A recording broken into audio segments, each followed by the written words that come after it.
Hi friends, எல்லாருக்கும் வணக்கம். போர்ட்ஃபோலியோவில் என்னென்ன ஸ்டாக்ஸ் வச்சிருக்கேன் அப்படிங்கிறதோட பார்ட் 2 வீடியோ தான் இது.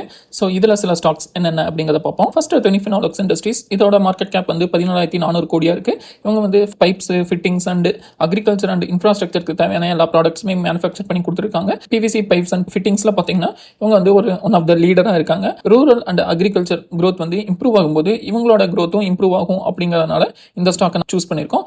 ரெவன்யூ அண்ட் ப்ராஃபிட் பார்த்தீங்கன்னா கன்சிஸ்டண்டாக இன்க்ரீஸ் ஆகிட்டு வருது. அதே மாதிரி கவர்மெண்ட் வந்து இன்ஃப்ராஸ்ட்ரக்சர் வந்து டெவலப் பண்ண ஸ்டார்ட் பண்ணும்போது இவங்களோட டிமாண்ட் வந்து அதிகமாக இருக்கும் அப்படிங்கிற மாதிரியும் எதிர்பார்க்குறோம். இவங்களோட காம்படிட்டர் பார்த்தீங்கன்னா astral pipes, supreme and Prince pipes எல்லாமே காம்படிட்டராக இருக்காங்க. கரண்டாக வந்து இவங்களோட ஸ்டாக் பின்னு பார்க்குறப்போ இண்டஸ்ட்ரி பி விட ரொம்பவே கம்மியாக இருக்குது. இவங்களோட ரெவன்யூ வந்து 800 கோடியிலிருந்து 1,200 கோடி வரைக்கும் இம்ப்ரூவ் ஆயிருக்கு.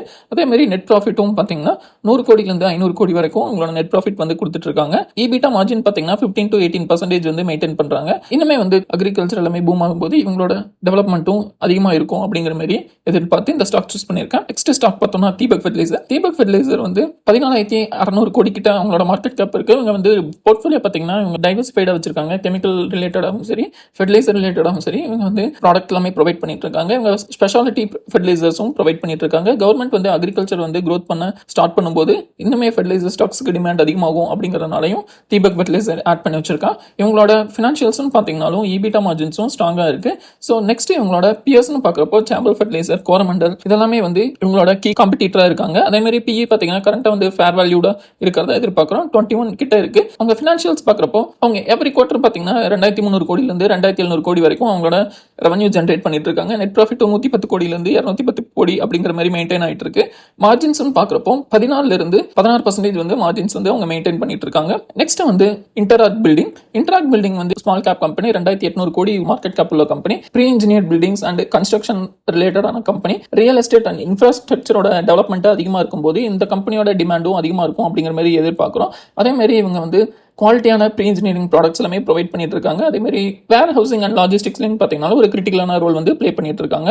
ஸோ இவங்களோட பிஎஸ் அப்படின்னு பார்க்கும்போது கிர்பை இந்தியா அண்ட் டாடா ப்ளூஸ்கோப் இதெல்லாமே வந்து இவங்களோட கீ காம்படிட்டராக இருக்காங்க. PE ரேஷியோ வந்து 32.9 அப்படிங்கிற மாதிரி இருக்கு. இவங்களோட ரெவன்யூ வந்து 600 கோடியிலிருந்து 1,600 கோடி வரைக்கும் இம்ப்ரூவ் ஆயிருக்கு. நெட் ப்ராஃபிட்டும் பார்த்தீங்கன்னா 7 கோடியிலிருந்து 85 கோடி வரைக்கும் இம்ப்ரூவ் ஆயிருக்கு. அதே மாதிரி EBITDA மார்ஜின் வந்து 12 to 15% வரைக்கும் அவங்க மெயின்டைன் பண்ணிட்டு இருக்காங்க. ஸோ ப்ரீ இன்ஜினியரிங் ப்ராடக்ட் அந்த இன்ஃப்ராஸ்ட்ரக்சர் எல்லாமே டெவலப் ஆகும்போது இந்த கம்பெனி வந்து ஒரு எமர்ஜிங் பிளேயராக இருக்காங்க இண்டஸ்ட்ரியில். ஸோ இவங்களும் டெவலப் ஆக நிறையவே வாய்ப்பு இருக்கிறதா இந்த ஸ்டாக்கை நாங்கள் சூஸ் பண்ணியிருக்கோம். நெக்ஸ்ட் வந்து மதர்சன் வந்து 1,06,000 கோடி வந்து மார்க்கெட் கேப் உள்ள கம்பெனி. ஆட்டோ ஆன்சிலரி மேனுஃபேக்சர் பண்ணுற கம்பெனி. பெரிய பெரிய கம்பெனிஸ்க்கு எல்லாமே இவங்க வந்து ஸ்பேர் பார்ட்ஸ் எல்லாமே ப்ரொவைட் பண்ணிட்டு இருக்காங்க. கரண்ட்டாக வந்து ஆட்டோ செக்டர் வந்து வீக்காக இருக்கு. அதனால வந்து இந்த கம்பெனியும் வந்து டவுன் ட்ரெண்ட்ல இருக்கு. இன்னுமே ஆட்டோ செக்டர் ஃபியூச்சரில் பூம் ஆகும்போது இந்த கம்பெனியும் கூட சேர்ந்து வளரும் அப்படிங்கிறக்காக மதர்சன் சூஸ் பண்ணியிருக்கோம். இவங்களோட காம்படிட்டர்னு பார்த்தீங்கன்னா Bosch, Bharat forge and Mahindra CE. So இந்த மாதிரி கம்பெனிஸ் எல்லாமே இவங்களோட கீ காம்படிட்டராக இருக்காங்க. PE பார்க்கும்போது இண்டஸ்ட்ரி PE விட ரொம்பவே கம்மியாக தான் இருக்கு.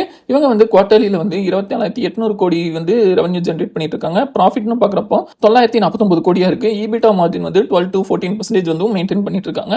ஸோ இன்னுமே ஆட்டோ செக்டர் பூம் ஆகும் போதும் சரி, EV செக்டர் பூம் ஆகும் போதும் சரி, மதர்சனுக்கு வந்து நல்ல டிமாண்ட் இருக்கும் அப்படின்னு எதிர்பார்த்து ஸோ இந்த ஸ்டாக்கை என்னோட போர்ட்ஃபோலியோவில் ஆட் பண்ணி வச்சிருக்கேன். 5th ஸ்டாக்காக பார்த்தோம்னா ஐடிசி வந்து இவங்களோட மார்க்கெட் கேப் வந்து 5,60,000 கோடி கிட்ட இருக்கு. இவங்க வந்து FMCG, tobacco, hotel and paper அந்த மாதிரி நிறைய கம்பெனிஸ் இவங்களுக்கு கீழே இருக்கு. இப்போ ரீசெண்டாக வந்து ஹோட்டல்ஸ் வந்து செப்பரேட் பண்ணியிருக்காங்க. அதுவும் இல்லாமல் இவங்க வந்து ஹை டிவிடெண்ட் பே பண்ணுற ஒரு கம்பெனி. இவங்களோட ரெவன்யூ ஸ்ட்ரீம்னு பார்த்தீங்கன்னா மல்டிபிள் சோர்சஸ்லேருந்து வருது. எல்லா சோர்சஸுமே நல்லாவே பர்ஃபார்ம் பண்ணிட்டு இருக்கு. காம்படிட்டர் யாருன்னு பார்த்தோம்னா ஹிந்துஸ்தான் யூனிவர், பிரிட்டானியா, கோத்ரேஜ் கன்சியூமர் இந்த மாதிரி கம்பெனிஸ் எல்லாமே இருக்கு. காம்படிட்டர் கம்பேர் பண்ணும்போது இவங்களோட PE வந்து கம்மியாக தான் இருக்கு.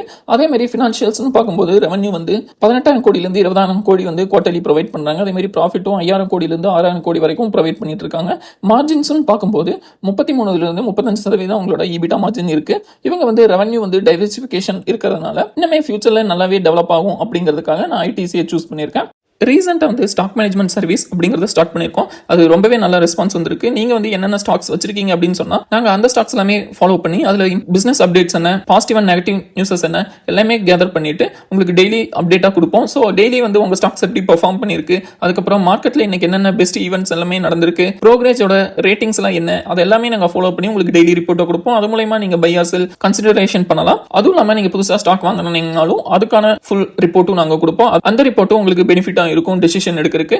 ஸோ இந்த மாதிரி சர்வீஸ் வந்து ரொம்பவே அஃபோர்டபுளான ப்ரைஸில் தான் கொடுத்துட்ருக்கோம். எங்களுக்கு மெயில் பண்ணி பாருங்கள். ஸோ உங்களுக்கு கன்வீனியன்ட்டாக இருந்ததுன்னா நீங்கள் சர்வீஸை கண்டினியூ பண்ணலாம். ஸோ இந்த 5 ஸ்டாக்ஸ் தவிர மீதி என்னென்ன ஸ்டாக்ஸ் அப்படிங்கிறத நெக்ஸ்ட் வீடியோவில் பார்க்கலாம். இந்த வீடியோவை மறக்காமல் லைக் அண்ட் சப்ஸ்கிரைப் பண்ணுங்கள். உங்களுக்கு வேறு எந்த டவுட்ஸ் இருந்தாலும் இமெயில் ஐடியில் மெயில் பண்ணுங்கள். ஸோ உங்களுக்கு முடிஞ்ச அளவுக்கு நாங்கள் ரிப்ளை பண்ணுறோம்.